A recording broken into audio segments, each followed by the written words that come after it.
James is encouraging them to be patient and stand firm with the encouragement that the Lord is near and the Lord is coming.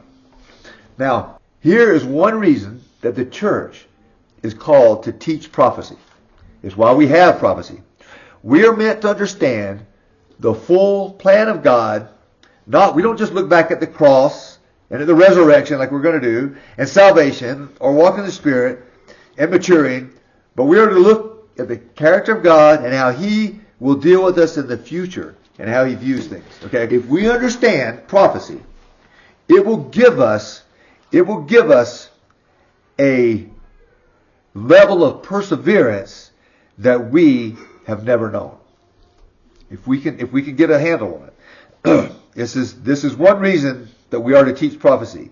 We are meant to understand that full plan of God.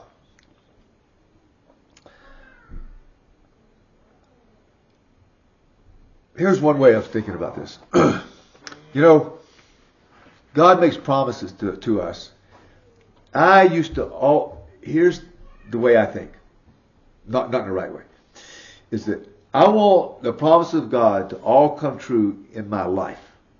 You know what I mean? Like, I want to be at perfect peace. I want to have that, the way Job's life came together at the end. That's the way I want my life to be, where everything comes together and everything's good, everything's fine.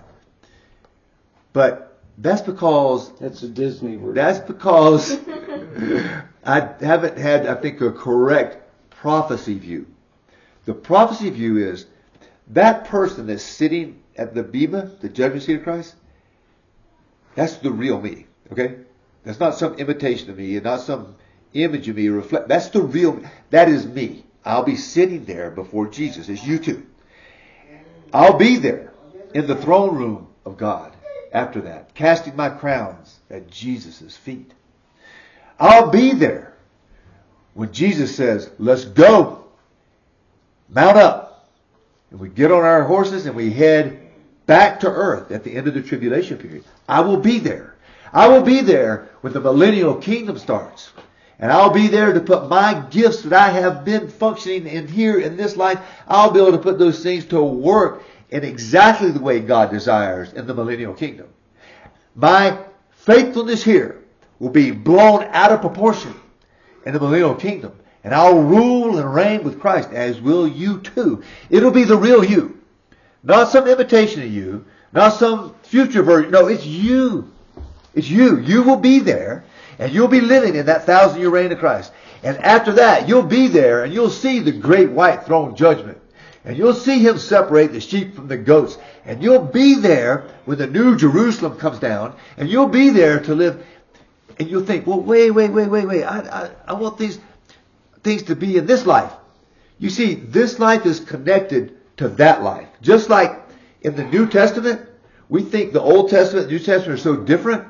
In the Old Testament, we know from Ferdinand that they were saved by faith. Just like we're saved by faith today. It was a different administration, a different dispensation, if you would. But they were saved by faith. Everything doesn't change. We are saved by faith, just like they were saved by faith by looking ahead to Jesus. We're saved by faith by looking back to Jesus. And there's a connection to eternity that's very real from here.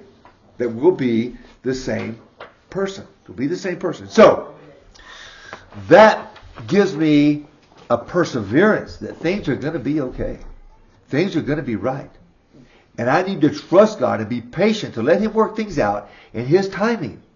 You will not be disappointed by what you don't have in heaven.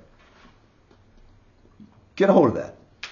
Oh, well, I won't have this. No, whoever you are now, you will be there and you will be fulfilled. You will not be disappointed by what you don't have. You'll be thrilled and surprised by what you do have.